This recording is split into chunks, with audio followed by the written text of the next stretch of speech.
I'm gonna be honest, this purchase should have never happened. If you're not a friend of mine on Instagram, I passed up on this chrome art horse leather jacket. I thought I was okay with it, and then I wasn't when somebody else bought it. I haven't ordered anything in a while. I felt a bit empty without the lack of package to track. Definitely an addiction at this point. Anyway, I was scrolling on a few websites, saw a great deal for this, and here we are. That's not to say I don't want this. I've known of this vest ever since I got into Rick. My friend Carl made a video about it. Give it a watch, a great video. I knew I was gonna get it one day. I had planned on getting the leather version, but that was just, okay, it's gotta be a really great deal, 70-80% off type of purchase. Never came to fruition. I've seen this version with a yellow python, but I knew I wanted a black one. I wanted to use it as a middle layer or exterior layer on days where I don't want to wear a bag. Never own a python product, never own a Rick Owens python product to be specific. Saw it on Farfetch, bought it, and now here we are. I am writing this intro before I've gotten the vest. My intention with this is to get it, review, and sell it because I need to actually earn money and not spend money. However, I am open to really love it after getting it, wearing it for 2-3 months to test. This could be another capital jacket, you know. The initial thoughts was buy it, review it, sell it, but you know, by the end of this video, we'll figure out if I'm keeping it or if I'm selling it. First detail I want to talk about the shape. In my unboxing, I compared it to a bag. It's been 3 months now. I stand by that statement. Yes, it's classified as a vest, but the shape isn't really vest.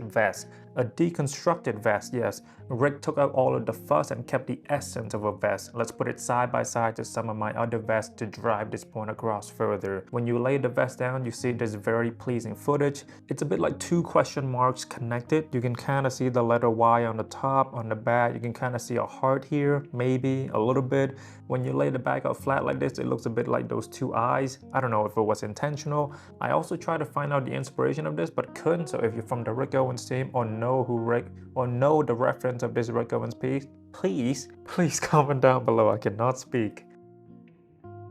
Let's start with the front and let's do the top first. 2 thin straps at the top, how it's connected, but I just want to talk about this particular area first. A typical vest will sit a lot closer to the armpit area. This goes really deep inside the body. This makes the vest a bit more unique. However, you get less material and less coverage. Since the openings are so wide, you will never feel that tugging near your armpit or shoulder area, which is a big plus. I appreciate the width being on the smaller side, makes you forget it's there. However, I would have loved a much wider version. I do hold on to it sometimes, you know, like a German police. If they were to be a bit wider, it would have been a lot more comfortable. By the way, this is simply me nitpicking. I haven't considered how much this would change the aesthetic of the vest. I'm sure Rick and the team thought it out. If they were a bit bigger, Rick and the team could have added a few pockets up here too, like these pockets on my Edfu jacket. We could put gum, lip balm, or travel size dildo for when that emergency hits you. You know, you never know. Aesthetically, cannot hate how it curves larger as it travels down. The python shine against the light. It's a very pleasing area to look at. First thing first about the pockets, it's double-sided or over on top of another. You get the Bauhaus pocket on top and then you get the side pockets underneath. These 2 pockets are separated by a fabric. Round zipper presents a bit of a problem. Zippers, they typically want to go straight so it can slide along the teeth comfortably. If you use inferior zipper, it would break down much faster or wouldn't function at all. Rick, he loves using Rickagni, which is one of the 3 main luxurious zipper companies in the world. However, give it enough time, enough usage, the teeth will dull and might get stuck years from now. Sometimes you gotta sacrifice a bit of practicality for the aesthetic. While this vest is useful, it's high fashion useful, not Patagonia useful. I mainly use the Bauhaus pockets to store some cash in case of emergency, put my phone and receipt in there, something that you're gonna throw out at the end of the day. Here's how much stuff you can store in there. So the Bauhaus vest, I use this pocket more than the side because the opening is much larger, so it's easier to put the items in and take them out. Alright, aesthetic. The Bauhaus pocket are a favorite at the Owens Corps. They put it on anything they can, and I don't blame them. They're beautiful. I mean, look at the leaks. They have one memorable design, and they will literally put it on something, somewhere. They don't even belong because without this little roller coaster buckle, people wouldn't know it's a leak and wouldn't buy it. We gotta appreciate Rick for having so many memorable designs. Slanted or curved zipper, beautiful. It has become normal to me, but I know for someone who isn't into Rick or avant-garde fashion, it's strange and it's new. This vest would not have been as special as it is is now without the Bauhaus pocket and the exposed silver zippers. If the zipper was black, it would not be that special either. Everything that needed to go right went right with this design. The team at Rick, I thank you for this beautiful creation. Okay, the two side pockets for your hands, mostly for me anyway. Practical first. I wish the opening were bigger. Harder to slide my hands in and simply finding it. There's no extra fabric here, so when you miss the opening, you're touching the layer underneath.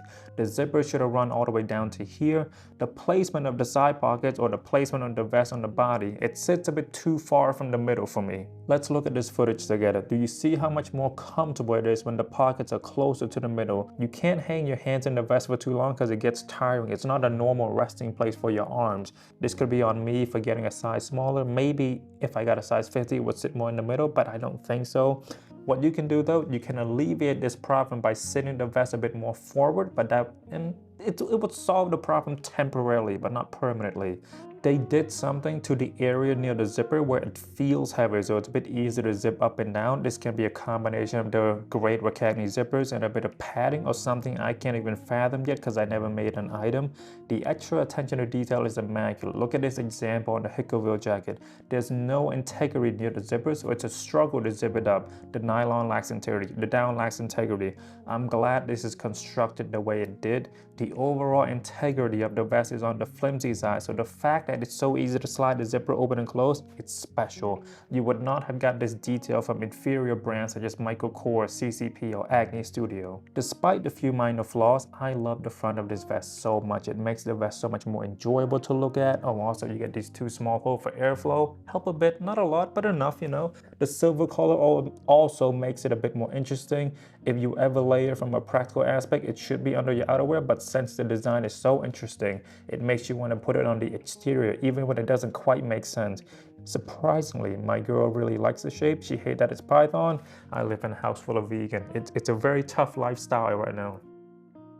The back of the garment, not as exciting as the front, but that's okay. I don't see it. You get this X shape-ish with the slightly longer cotton webbing strap in the middle. We'll talk more about that in a second. Flaufers. Sometimes the edge fold the wrong way, and since you can't feel it, you'll never know. I really hate how it looks when it folded inside out or outside in. I really like how it builds out as you go from the webbing strap to the main body. If it were to be the same size, it would be a bit, more mundane.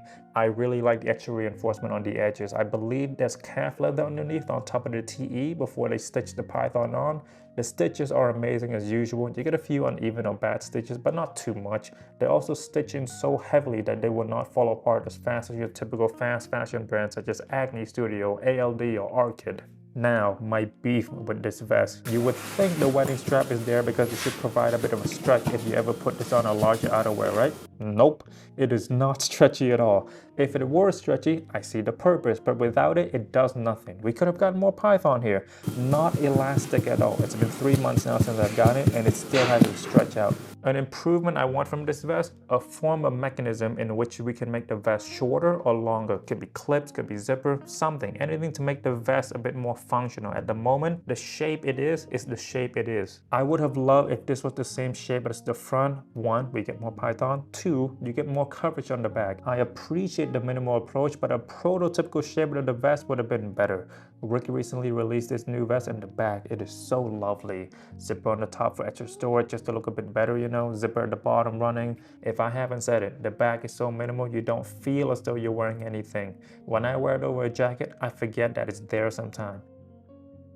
Now, let's talk about the interior vest. The material is TE or 97% cotton and 3% elastane. Super, super durable. Let's do a quick comparison. This double cargo is made from TE. This pusher pant is made from nylon. After one wear, 0 cuts on the TE. After one wear, the nylon got fucked up.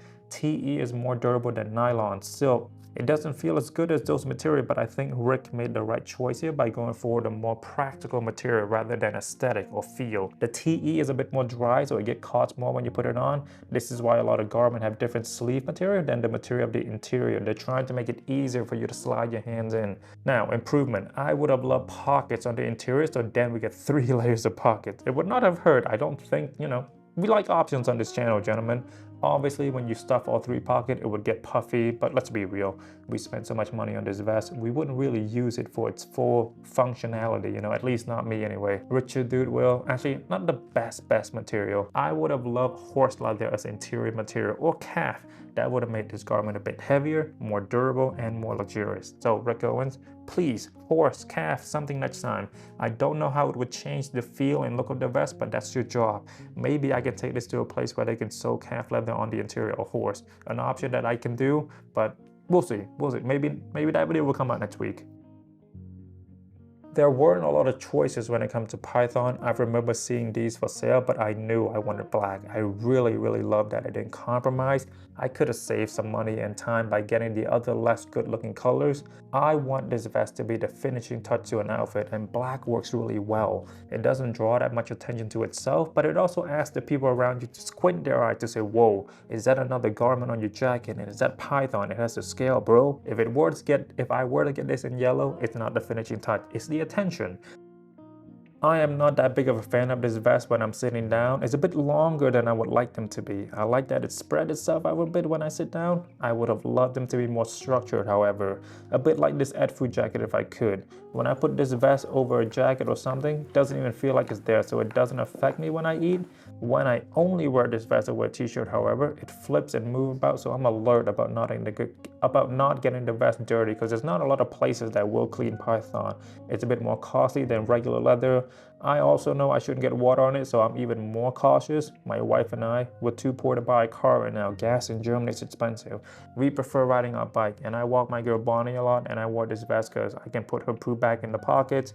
The length, they present a bit of a problem though. When you squat down to go pick up the food, the vest will touch the ground, so you gotta kind of sit awkwardly, half on, half off. See this calf leather right here? Would have loved alligator or perichuchu or horse. Tease me, Rick. Make me want those material more. Think buying a MacBook. Yeah, 16GB of RAM is good, but for only $230 more, 24GB. 1TB storage is free, but for $460 more, you get double that. You won't need to worry about buying an external hard drive. Build that consumer a ladder they can try to climb up. You can wear this reversible, but you got the python. Show it off. You can also wear it backward and whatnot. Multiple ways to wear this, which is always nice. Actually, I do feel a bit more secure when I wear it reversible and the pockets are covered near my skin. I get a bit anxious when I walk through a large crowd and never know if there's any thieves in the area, Okay, so I'm gonna lie. I lost it on the bus. My girl and I had just gotten back from the swimming pool. I was quite relaxed and sleepy. I was wearing this vest over a hoodie. It was quite hot, so I took the vest off and the hoodies off, put it on the seat next to me. I had forgotten that I wore the vest, and we had to call the MVG the next day. It took us 2 days, and we had to go into the city to go pick it up. I find myself touching the python throughout the day because I'm so amazed by the texture. Sometimes I push it a bit too far with the scales. I'm a bit curious, what would it look like with the scale off? What kind of leather is underneath there? I got this in a size 48, which is a medium. Measurements are on the screen right now. In my opinion, it fits me a bit too perfect. I would have loved a 50 or even a 52, so then it'll be a bit oversized. It's not tugging or anything at the moment, but I get a bit anxious when I put this over my Tatlin coat or my Edfu jacket. I'm scared it's gonna fuck up the vest. Again, that little thing in the back, the non-stretchy material, it doesn't help anything. And besides, I just like my clothes to be a bit oversized. Now, that kind of contradicts my statement of wanting them to be a bit more cropped. Life is full of paradox. Don't try to fight it. Norway is a very progressive country. They care about the environment. Their citizens know they should recycle, buy an electric car, do everything they can to preserve the earth. If you own an electric car, no sales tax, free parking, free charging, no registration fee. You can run over people and the government will pay for the cost. They incentivize their citizens to go electric. All of these free subsidies are funded by their sovereign fund, which has a net worth of like $1.4 trillion. Now, here's the paradox. The fund is comprised of almost entirely of oil money. Norway has 7 billion barrels of oil as of 2023. Norway's, we make a lot of money from oil, but we're Norway, so let's use it for something good. Now, is that a good paradox? Or maybe the better word is irony. Man, how did we get so off topic? Sizing. I am 5'10", 175 pounds. I normally wear a 50. This is a 48. It fits me perfectly. If you're going for the fitted look, get a size smaller or even 2. It really doesn't matter all that much. There's so little fabric to impede your movement. Look at the measurement of the shoulder. Normally, I need a 21, 23 to be comfortable, yet this works. The chest is where you should be most concerned about. If it's too small, it will make it a bit more rigid. If you buy it off Grail or eBay, ask for measurements. In an ideal world, I would have gotten a large, possibly extra large. Yes, I can put it over my jacket, but a bit bigger will not hurt. You get more material. Slide in my DM. I can help you further with regard to sizing. I know most of you will. My fascination with Python. So this is going to be a long segment. I would skip it if I were you. I grew up in Cambodia. We grew up on a farm. I've seen animals die since I could remember. If there's a special occasion, we kill a pig or a chicken, we would have to catch them, skin them, clean them, and cook them. For the really, really special occasion, we would kill a cow. We would see snakes often because we farm rice and we live in the countryside, so snake thrives there. We would kill these snakes because we were kids. We were bored, no phone, no nothing. We enjoyed the outside and it was a fun activity. We also didn't know which one was poisonous, so we just killed them all. It was very normal in Cambodia to kill animals we see in the wild. I don't have the opinion of most Western people. I know how the meat in the supermarket got to the supermarket. I've killed animals with my bare hands, sticks and stone. A lot of people in the West, they never done it, so it's a bit, weird to them. I watch a lot of documentary about snake. I am deeply fascinated by snake. I've killed snake, eaten snake, but I've never worn snake, hence why I wanted this vest. I completely understand if you are against exotic leather, but I would encourage you to take yourself out of the Western bubble. In Italy, they have cheese called kasumatsu, made from sheep's milk that contain live maggots. America, eat chicken and waffle. Strange combo. The point is, less judgy, more living. Snake is a creature that is feared. There's a sense of power to wear the scale of a dead python that would have killed me if it were big enough and hungry enough if we ever crossed paths in the forest in Cambodia. We will talk more about the ethical aspect of the snake in a bit. So, a bit of history. So, you can trace back the usage of snakes as an article of clothing to ancient Egypt, Greece, and Rome. Royal robes, jewelry, accessory, thong, G-string, a symbol of power, prestige, and luxury, As far as high fashion goes, LV was one of the first to use snakeskin. They used it on a travel bag back in 1892. Currently, Indonesia is the biggest exporter of snakeskin, ship it off to Italy to assemble. America loves snakeskin, Western Europe too. For America, it was in the 1970s. Western fashion took off, cowboy boots, belt, hats. Florida Everglades have invasive Burmese pythons, so people are incentivized to go out and kill those snakes. So there was a boom in the late 90s until now. The southern folks are eating the snake meat and now wearing the snake skin. The journey from snake to snakeskin. For this segment, I will be referencing this article by Accio Rudianto. My apology if I pronounce your name wrong. This is from 2017. Snake catchers go out hunting at night for snakes. Once caught, put it in a sack, bring it to the slaughterhouse, and the process begins. Some of you might think, snakes shed their skin. Why do we have to kill them to use it for leather? Well, shed skin is not thick enough, so they gotta kill the snake to get the skin and the leather. Most common methods of killing snake are kind of cruel. I've seen clips of a simple hammer to the head. I've seen, electrocution. It has gotten more humane, but the definition of humane is different country by country. After that, open up the jaw, pour some water in the body so it's easier to peel the skin off, and they hook it, Once the skin is peeled off, the skins are rolled up and sorted, cut with scissors into strip, dried. Same with the other leather, they use salt to preserve the skin. The tannery does its thing with chemical, bleach, and whatever else they're developing through experience to make the leather look more matte, shiny, glazed, suede, metallic, make it look and feel more luxurious. Whether it's to expose the scale or keep the scale down, this is when the tannery can get creative. With this particular vest, it's from the short-tailed python. If you're not familiar, snakes have very unique looking patterns. So during the dyeing process, they will get bleach or some chemical to mess it up to change the color that was requested by the fashion house around the world. The main exception is the Burmese python because the color and pattern is so unique and overall great looking, they keep it. According to Wikipedia, most short-tailed python consists of beige, tan, and grayish-brown ground color with red undertones. I should state the obvious though. I am not an expert. This is from a research. One day, this channel will be big enough and I can go to a snake tannery and ask some questions and see it firsthand to provide you guys with more detailed answer. The snake scales are essentially made of folds of epidermis or dermis, but the scales themselves are epidermal in origin, except for the head. They typically overlap each other. A variety of pits, ridges, keels, and tubercles of unknown function are present on snake scale. Snake scales have 4 layers. Snakes will shed their skin many times throughout their lives. They shed to accommodate growth and to remove parasites or damage affecting the outer layer. The shedding process is known as ecdysis. Humans also shed their teeth. We shed skin as well, just not as vicious and not all at once as the snake does. How durable is the snake skin? By most measures, snake skin is not very durable. Durability though, it's somewhat of a vague term. If you are talking about stability or strength of the leather, then snake skin is pretty resistant to being torn and stretched. However, the surface of the snake skin is made up of very delicate scales, each of which is highly prone to damage and peeling. So it's a bit hard to justify to say snake skin is durable. Snake skin is not durable. It's, choose your battle. How to care for the python leather? Due to the shed structure, special care must be taken when cleaning and caring for snakeskin.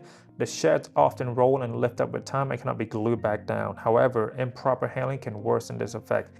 Never wipe your hand against the direction of the scale when cleaning or caring or just wearing. The snakeskin, it's not as durable as calf, lamb, or the scale can peel off. They tell me to avoid water, avoid commercial cleaner, use a very, very light dampened cloth to clean it up. Rub slowly in the direction of the scale, never against the scale. Let the leather dry. Leave stain treatment to the pros, so we can't really do it ourselves though. Rick Owens only used snakeskin that are CITE certified. The Convention on International Trade in Endangered Species of Wild Fauna in Florida is an international set of guidelines adopted by 170 plus national governments. The goals of the organization is to ensure that the international trade in specimens of wild animal and plants, including python, does not threaten their survival. CITES agreement is the lowest form of the law, by the way, so each country can add on as they please. For example, California banned the sale of snakeskin, but in Florida, you can raise a kangaroo. Okay, so the 3 most popular pythons to use for clothes are short tail, Burmese, and the diamond python. The one you're looking at is the short tail. That is my opinion, and after a brief deduction. Burmese has the irregular series of rounded color pattern. Diamond python, well, it has diamond patterns. And then, so this is the short tail, it has to be. So some fun facts about short tail python. My favorite is that the hide of the short tail is thicker than the Burmese, approximately 0.6 to 0.8 millimeter, whereas the Burmese average out to 0.5 to 0.7. They're mainly found in Southeast Asia like Indonesia, Malaysia, and Mongolia. Short tail isn't the largest or longest python, tend to be 5.2 feet or 1.6 meters, 11 inches wide or 28 centimeter. People typically use the back, meaning that the hide was split down the back. The belly scales are intact and on display in the center. Tannery tend to bleach the skin to remove the natural marking, make it smoother, make it more consistent once the hide is dyed. If you go through Rick's usage of snakeskin, it's mainly short tail, but he does use other snake. For example, boga snake or cat snake on this product. These snakes were captured in the wild in Indonesia, shipped to Italy to be put together. You get the Melendo snake as well on a few products. While we're at it, here's what Rick has to say about his python or snakeskin. The medium weight python snakeskin has a waxy hand feel and matte finish. Python is protected by the CITES agreement and regulations, which mean each skin can be traced back to its origin. Marking and scale textures are natural to the animal, therefore, there will be variations in color and pattern, making each skin and product unique. The product is made from genuine snakeskin that has been naturally treated and tanned with minimal finishes to keep the natural characteristic of the leather intact. Markings and variation in color as well as surface and scale textures are not imperfections or defects. They are the tactile and visual aspect desired specifically by Rick Owens. So how do I feel about the snake on this vest? I've handled snake before, so the feeling isn't too strange. If it is your first time though, you're really gonna appreciate the texture. Not as oily as a live snake though, probably has to do with the lack of fermentation and animal is alive with meat, blah, blah, blah, blah, blah. I love that you can feel the scale. A lot of leather just smooth, so you don't sense too much. The other leather you can feel the texture more prominently will probably be blistered leather. The cracking on there, it's really good. While I love horse, it's just smooth. While I like calf, it's just smooth. I tolerate lamb, again, just smooth. So the texture on the python is it's beautiful to the touch. I've read a lot of articles about not going against the grain to preserve the lifespan of the skin. I disregard that. I run my hand through them. Not rough or anything, but I do go against the grain to feel the scale. Okay, so let's talk more about the scale. A good example as to how going with the grain feel would be running your hand through the hairs on your thighs. When you go against the grain, it's a bit like touching the length of your mustache. And now for the gentleman, for reference, it's a bit like touching your unmoistured yet smooth and soft skin. When you go against the grain, it's a bit like touching your beard. I haven't tried to peel the scale off. They're fairly stuck to leather, but with enough pressure, you can definitely peel it off, and I think in due time they will peel off. I think the vest will age gracefully with the fact that it's a python material. When the scales are more open, it will be a bit more like this capital jacket. When there's high wind, you will see it move. After a month of wearing it every day, the scale have peeled off a bit more. I find that when I lay down in it and move about while I'm on the couch, that does the worst damage to the peeling process, or expedite this peeling process. Yes, there is a particular smell to python, not as strong as horse, stronger than lamb, but on the same scale as calf. So you get a bit of something, it's not as bland as lamb. And the smell, I have a hard time describing scents.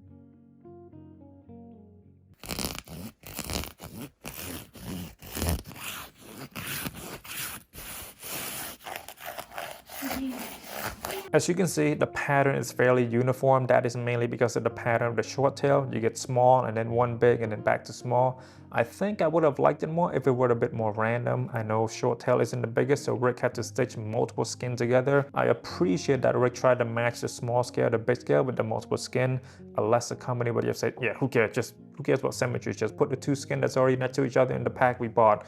We gotta lower our expenses. Those companies include Royal Pianist, Bruno Mars, and CCP. This definitely cost Rick more in terms of times and material because they have to find the same or similar size of scale, and then stitching them together. Rick is charging a lot, so they can't really cut corner, We should commend them for this effort, however. It's probably lost to most people, so thank you, Rick. Let's look at the Celine leather jacket. If you don't look deep into it, you will probably think it's python. It looks like one. It's from Celine. They're charging $4K for the jacket. It's gotta be python. Nope, it is calf leather with snake emboss on it. There are a lot of fog snakeskin out there. If the product is below 500, chances are just calf leather with snakeskin embossed. I actually loved that Celine jacket until I found out it's just calf leather. Python, it's just a more exotic leather. It would make me appreciate the jacket more. A couple of reasons as to why a designer used fog snakeskin over real. Cost and moral is a lot more expensive, and snake is not looked the same way as cow or lamb by the general public. People are generally okay with wearing calf, but not snake. To quickly summarize the other materials on the vest, we talked about it already. Calf leather in the pocket tongue, TE or 90% cotton, 3% elastane, pocket liner is 100% cotton, side pocket liner is 100% nylon. While we're here, I'm not doing the water test. I have read a lot of articles, and they're very adamant that I keep this away from water as much as possible. You can look at this clip though. When I was washing the rice, the water got on it. I just took it off right away.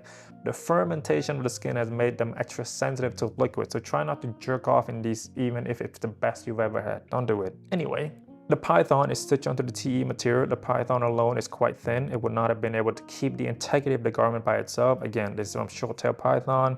This is why you don't get one large snakeskin pattern. You see multiple skin stitches together. I appreciate the short tail python. However, I would have loved the Burmese python from the Everglades in Florida, so just one larger skin with minimal stitching as low as we can have it. While I don't particularly care about the sustainability aspect, I would have loved Burmese python from the Everglades. It's an invasive species. Killing those snakes will help the Everglades.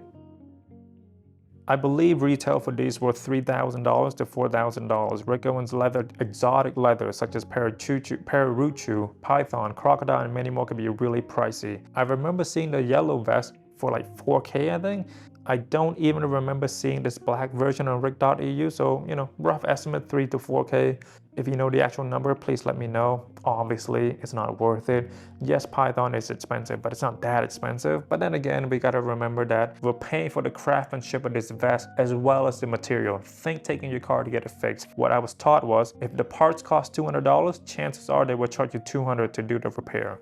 And then of course, we got to think about profit, expenses, keeping the luxury name next to your brand. Even if it costs less, you can't price it less. People will think you're on par with Acne Studio or Carol Christian Poel. Like it or not, Rick Owens is in the luxury of the fashion industry. You don't sell a burger for $10 when your competitor are able to sell them at $20. People would just look at you like, why are you charging $10? Are you not as luxurious as those other companies charging $20? I think a fair price for these would be roughly around $1K if we're being realistic. But then again, with that mindset, Rick Owens will get less money. We also got to remember wholesale prices. Retailers such as Farfetch, Salvage, Essen, they want their cut. Anyways, it's a big ordeal. Pricing an item is not on a whims. There's an actual science behind it, psychological effects behind it, a lot of numbers. The team at Rick arrived at this number for a reason, and I respect it. But that doesn't mean I agree with it. Anyway, I got it on sale, but as a fashion YouTuber, I gotta be a bit vague, because if I say I got it for 75% off, people will bombard me with, what's the link? Don't gatekeep, bro. If I say I got it for 5% off, people will think I'm a rich asshole who has his parent credit cards. What I would do to improve, I wish it sat more in the front. I talked about that. Again, this could be due to sizing. Some straps here would have made the vest more adjustable. I simply prefer more options. This is why I'm a big fan of reversible product. Again, this product is reversible, so it's nice. No item is perfect. You can show me the perfect man and I can find flaws in them. I don't look at other women out of respect for my wife. That's code for my wife is gonna beat me up if I look at other women. My writing process is a bit weird. I had so many more to say for this segment, but after I wrote and put everything in order, there doesn't seem to be any other flaws I can list without being able to justify why it's the way it is. If anything, I feel as though that shows how thought out the team at Rick Owens is when they create something. It's not just idea, drawing, 3D modeling, sample, and then mass produce. There's definitely a period in which Owens Corp employees test out each design, point out the flaw, and then send it back to the factory, you know? This is common for business, but with high-paced fashion, I don't know if every house has that luxury. Anyway, you know, Rick, he's a very thoughtful designer. We should commend him for this. Alright, so obviously there's a couple ways to wear this. You can wear it on its own. I'm not skinny enough yet. Give me some time to get my body more wrong. You can put it over a t-shirt, white or black. I prefer black. You can put it over a button-up, a bit of a smart / weird look. For this segment, just a complete look of what they look like under and over different kinds of jackets and coats. Hopefully, this helps you imagine how this vest would look if you were to have it. The shape of these outerwears are somewhat common enough. It should achieve the goal of mine. On top of me trying to help people who are so close to purchasing the vest and need that little extra convincing, I also make video in a way that you can live vicariously through me. I am in a very privileged position to own this beautiful vest. It's expensive. It's not in the budget of a lot of people. This is where you say, thank you, Makasy. I appreciate how beautiful you truly are, inside and inside. For this segment, I am trying to show you what they look like with different cuts, material, and shapes of trousers. I do this near the end so you don't have to scroll back and forth to find a particular look. It's a bit repetitive, but I find them useful, and I hope you do too. If you don't, please let me know. So I will remove this segment. It will make my video shorter, so it will entice more people to watch my video. I know length of a video can be very intimidating, and now with different footwear, I make sure to keep the same pants, top, and everything else so you can compare them. You might not have the kiss boot, but you will definitely have a pair of Crocs or sneakers. My goal has always been make a video where someone has to only watch my video, one video. They don't have to watch multiple, and then they can decide if they pull the trigger. If I have anything else to say, I will put them in the comment. This is a very thorough video already. So the verdict, I love Python. I love that I can only say I know what it's like to wear a Bauhaus vest. I know what it's like to wear a Python product. However, this is not for me. While yes, I appreciate the pockets and how much stuff I can put in there. I live in Munich now. We carry tote bags everywhere. The back isn't that great. Could use more details, more it factor that would have made me gush over, you know. Hopefully I've sold it already, but if I haven't, it will be on my Grail and eBay and blah blah blah. Please don't compare yourself to me. If I didn't have this YouTube channel, 2/3 of the products you see on here would not be bought. I buy certain product to wear, I buy certain product to simply review and sell, make a bit of money, and reinvest that into this channel. Maybe I'll make a video of my will never sell product, but if the price is right, I will. I am not emotionally attached to any item enough for someone. If someone were to offer me more than 1K or 2K profit on any item, I wouldn't hesitate to sell. Clothes, they're very replaceable. New clothes are constantly released literally every month. Your favorite clothes might be releasing next month. Now you might be thinking, Makasy, you're not that passionate about clothes, but I will argue that statement with, you know what, you're right. Anyway, my name is Makasy. See you in the next video. Oh, almost forgot. Ladies, do not text me. I have a wife. No, she did not make me say this. No, I am not in danger. No, I will not dance as a sign of help. Goodbye.